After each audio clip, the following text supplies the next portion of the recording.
Hi, Shannon. Hi, Lindsay. Hello, how are you? I'm good. How are you? Excellent, I'm very well, thank you. Always a pleasure to talk to you. Um, Yes. so, I wanted to talk to you today about study buddies because we were study buddies. Yes, we were. My first study buddy and only study buddy ever so far. Well, that was my first question, so there we go. Sorry, I beat you to the punch. You did. So, the first thing I was going to ask was, have you ever had a study buddy before me? But obviously not. No, well, not for languages at least, but Oh, yeah, so definitely for languages, you were my first study buddy. That was the first time I've ever really done that. And I would say, I've done language exchanges and stuff before where you kind of work with someone a little bit consistently, but you're the first person that I actually studied the language with. So we kind of started at, similar points. We were, you had a little bit like of experience with the alphabet before we started the challenge, and I did not. Um, and then you had a background in Japanese, which helped you with the grammar, and I had a background in Chinese, which maybe helped me a little bit with the vocabulary, at least in terms of numbers and some things like that. So we were pretty much, pretty equal on equal footing. And do you think so that helped? I think it did. I think that there's advantages maybe to working with someone who's at a higher level than you, and there's advantages to working with someone who's at a similar level than you. A similar level, you both kind of start out and can compare notes consistently as you progress, but at the and a disadvantage would be, one person maybe gets better faster than the other, or so you kind of end up at different points. And then also it depends on how much time each person is studying, things like that. Whereas if you study with someone who's at a higher level than you, for example, you get the advantage of their experience of having already studied the language. And then vice versa, where you study with someone who's at a lower level than you get to really hone in and, make that information yours because you're having to teach it to someone. And really, honestly, for me, I found that one of the best ways to understand something. With music, that's not true, I've taught language, but with music, for me to really understand something, I need I need to be able to explain it to someone, and so teaching kind of gives me that opportunity to do that. So I really, ingrain that knowledge by teaching someone else how to do it. I'm really glad you added the last bit because I was going to say, obviously, if you're at a lower level and you have someone higher who's your study buddy, that's amazing. Like, you can get so much from them. But I was thinking, well, what's in it for the other guy? Yeah, So I think you explained that really well. The idea of, well, actually, it's the reinforcement. I mean, I definitely, not on a study buddy level, as on a teacher level when I first started teaching and I was making my first resources and things, and you go through things like, yeah, there we go. And let me just double check these things. And you actually, like, by creating a resource to mm, teach, you're reinforcing your own learning. And I guess it's a similar thing perhaps when you're a study buddy, whether if you have someone who is at a lower level than as you're explaining things to them, you're actually kind of reinforcing them with yourself. So that's a really good right. point because I was And wondering what the advantage would be. I think too, something to be careful of here though is that, this is your study buddy, so you need to avoid entering that teacher student Yeah, relationship. It needs to be a give and take. So what you're getting is your kind of just getting a better understanding of what you're already doing, and then they're getting the new information. So it needs to be less about teaching them per se. But the other thing too is even if you're at a higher level, what you'll see is someone who's studying the same language at a lower level than you, because they're starting out at a different time and there might be different resources available, they're a different this is so person, true. they're going to approach it slightly differently. So you may get a new perspective on what you're already doing, and especially if you're at that intermediate stage where you hit that kind of plateau, having that fresh perspective can actually be very beneficial to you as a learner because it might give you a new way to kind of tackle what you've been struggling with or what you've been stuck on. So that's another benefit that more advanced learner might get out of working with a new learner. I love this because this like I say, this was going to be one of my biggest questions, that idea of if you're higher. So yeah, there's some really good points. I just want to backtrack a little bit, and you started out by saying if you're at the same level, which we pretty much were at the same level when we started studying Korean. And you mentioned the idea of a disadvantage could be if one person kind of has more time or is quote unquote better, and then they like advance quicker than the other person. And then the other person feels like, hey, hang about. What about me? But I feel like that, I mean, this is something that's going to vary massively across different personality types and things. But that, for me, is something that would motivate me. And I know that was a huge motivation for me, because you are like insanely productive and amazing. And, oh, I love your little face of like accepting the compliment. Accepting the compliment. I'm trying like, not to argue with you. Yeah, I know. I love it. But you are, right? So it was like, oh, Shannon is going to be amazing at this. So I have to like up my game to like be on par. And so that really helped me to kind of boost. Whereas if I'd been on my own, I don't think I would have done as much and been as committed. Right. So I think right now what you're talking about kind of is accountability. So having a study buddy really makes you accountable, because you feel a responsibility to that person that you're studying with. So for me, the reason that I was so productive was because I was like, oh man, I'm going to talk with Lindsay next week. And if I haven't done anything, I'm going to feel horrible. So I need to do something. So I'm going to go and I'm going to study. And I think that pushed me to be more consistent about it. So that definitely played a big part in it. But at the same time, so yes, it can be hugely motivating, but there are people with the type of personality who might find that a bit discouraging. And so what would your advice be to someone who might be discouraged a bit by that? Well, I think if you know yourself to begin with, and you know you would be discouraged, then we'll come on to that in a minute. If you're not sure, then I don't know if you've heard of Gretchen Rubin. Have you heard of her? Yeah. Well, amazing. Because of you guys on the Creative Language Learning podcast. Yeah. So she's amazing, right? She has this kind of 4 personality thing. You can take the quiz. I'm sure it's something like gretchenrubin.com/quiz or something. And you can, I think it's upholder, obliger, rebel, and one more that I can't remember. These different types of personality. Questioner, that's the one. And I feel like it's Kirsten's. Yes, of course. I feel like that is a huge part of that, massively relates to this, whether you're going to be put off by that or not put off. So I'd highly recommend you go and kind of take that quiz and just find out more about where you stand as a person, not just as a language learner first. And then kind of come back and say, okay, well, how, if I am going to feel discouraged, how can I make this work? And maybe it's a case of finding see, there's 2 ways to go about this. If you have a study buddy, like I just said, like I was massively inspired by you because I thought you're amazing. You're kind of like, and I'm like, like running to catch up. And like, see, that was a good thing for me. Whereas for some people, maybe they need to feel like they are that person, not like in the lead maybe, but if you feel like I can do this and I'm going to help this person.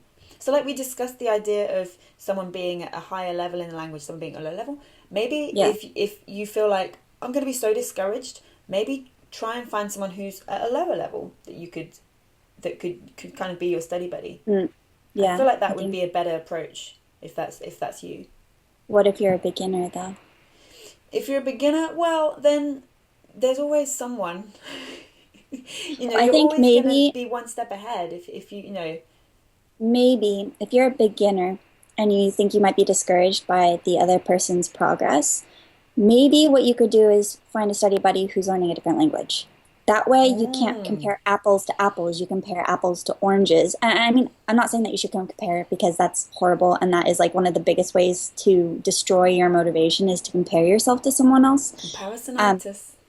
Do not do that. But if you have the tendency to do that and you just like can't prevent yourself from doing it, then maybe what you need to do is you need to find someone who's not doing the same thing as you, and then you work with them. And a study buddy, it's great when you're studying the same language, but that's not necessary, because really having a study buddy, the majority of it is just reporting into them on a regular basis to be like, hey, look, this is what I did, this is what I'm struggling with. And even if they're not studying the same language as you, they may be able to offer you something that helps you overcome whatever it is that you're struggling with, because they too are learning a language, and even if they're not facing the same issues as you, they have the background to be able to offer you something, and as in terms of approaching it differently. So if that's going to be an issue for you, then maybe that's what you do. That's a really good piece of advice. I think I hadn't thought of that, you know, having someone who's learning a different language, that's great, because you're right. I mean, I'm thinking of the time we spent together. So just to give people kind of watching or listening to this a bit of background. So we studied Korean kind of on other sides of the world for about 6 months, I would say. Yeah. Yeah, pretty good time. And for probably the last 3 or 4 months of that, we were meeting weekly on Skype. Right. Would that be about right in terms of time frame? I think it's a little bit longer, but yeah. Okay, so most of the time, we didn't start off doing that. And then we soon discovered, like, I think we need to chat and create some kind of accountability here. And so then it became a really useful tool. That meeting weekly was a great chance to not just, because, well, I mean, we would come and we would share, like, the vocabulary that we had learned. But that, for me, wasn't the most useful part of it. It was just the idea that it's 5 p.m., it's Thursday, I'm going to be meeting Shannon, I need to have something to share. Exactly. It wasn't the what I was sharing, it was the fact that I'm sharing. And that was the biggest kind of thing for me that really made it worthwhile. That was a really big thing for me too, but I have to say one of the other things that was really helpful for me was just having someone to kind of bounce things off of. Yes. So it was like, oh, you know what? I am not getting this aspect of the language. I'm just, like, no matter what I do, no matter what I read, no matter what resource I work with, the type, if it's audio or if it's written or if it's a textbook, I'm just not getting this. And because you're a different person and because you're in a different place and because you study differently than I do, you know, just having that and you going, well, you should read this article on, you know, this website because I found it helpful when I was struggling with that. Or, you know what, because I studied this language and I learned about something similar, this is what kind of helped me through this. Or maybe if you look at it that way. And just having someone there to kind of throw things around with, and then just also to say, next week, I'm going to do this. So if I show up next week and I haven't done that, make me feel bad about it. Yeah, absolutely. And I love what you said about the idea of kind of thinking, you know, this person is almost relying on me to give them something. To give them something new each week.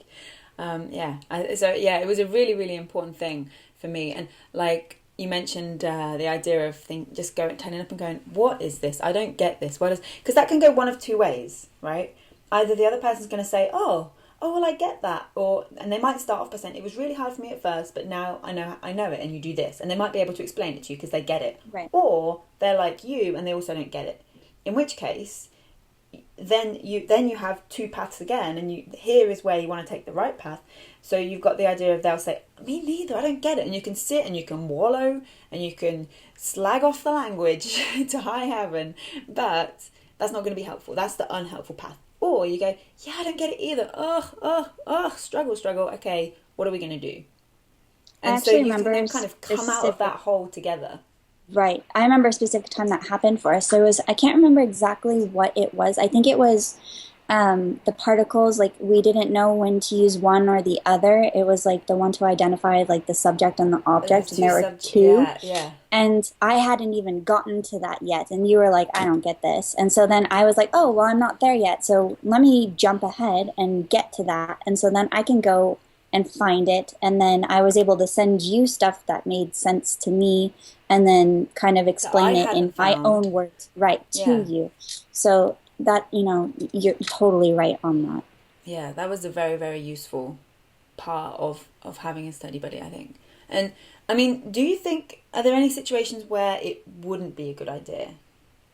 To have a study buddy? Yes. Okay. Again, you know, because I'm kind of like that whole introvert, extrovert, talking about the differences between the two and the different personalities, and different study strategies are going to work better for some people than they are for others. Mm-hmm. So I think if you have the type of personality that you are just more productive on your own, then maybe having a study buddy won't work for you.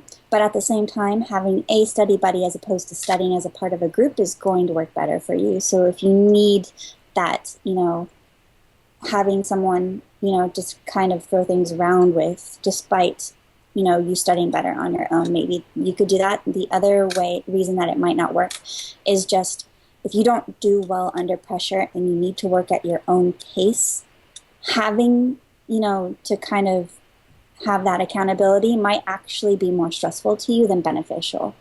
So I would say in that case, that might be another scenario where having a study buddy might not work for you. So then it comes back again to kind of your own personality, not just within language learning, but kind of as a person, and deciding, who am I? Who am I? Cool. So if someone is watching this and they're thinking, you know what, this is what I need right now. This is where I'm at. I need someone. I need a study buddy. What would you recommend for someone wanting to find a study buddy? Ooh. Yeah. That's a tough one. I mean, there's a lot of places that you could look. Finding someone that's like as committed as you are and is going to be as serious about it can be kind of tough. I would say italki and Hello Talk are good places to start because they're language learning communities.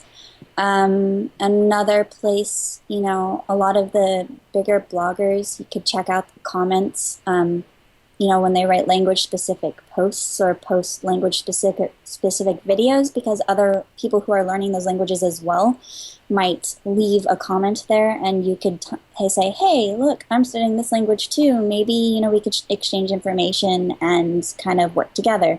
So that's an option. Just kind of being aware of the language learning community and kind of actually participating in it will connect you with people who would make, good study buddies because they're committed to learning the language. You know what's an amazing idea, and I've just thought of this, but you said about being part of language learning community. So I recently started a Facebook group, which is like the most fun ever. I was really nervous about starting it because I'm thinking, oh, what if it's just me and like no one joins? But it's so exciting. It's a really, really fun place to be. So if you're interested, you can search #WeDoLanguages on Facebook, ask to join the group, and I'll let you in. And people already I've seen in the kind of discussion already saying, oh, I'm learning Spanish and I'm looking to chat with someone, and people are finding study buddies already. So Facebook groups are a brilliant place to kind of start, because you're already in a group with like-minded people, and you can get really specific. So you can be like, look for a Facebook group for advanced Spanish learners living in Europe, maybe. I don't know what kind of groups are there, but you can get as specific as you want. Or you could say, I just want to find another language learner of any level, learning any language, that I can just befriend and talk to regularly, to kind of help to keep me accountable, to keep me motivated. And I think it's great, because a lot of the things with accountability as well, like that's one of the big things that's actually kind of come through for me from what we've discussed. And I'm not surprised, but maybe a little bit surprised. I wasn't expecting it to be such a big thing, but now we've discussed it, I realize actually that was huge. But normally with accountability, it tends to involve some kind of like money kind of commitment. Like if you join some kind of a challenge, or if you commit to joining like to having lessons even, and you're saying, well, I'm going to have lessons, and so it's going to cost me this much, and that is your accountability. The fact that you've paid for the lesson means you're going to go and you're going to show up. Whereas with a study buddy, this can be a free way to do that.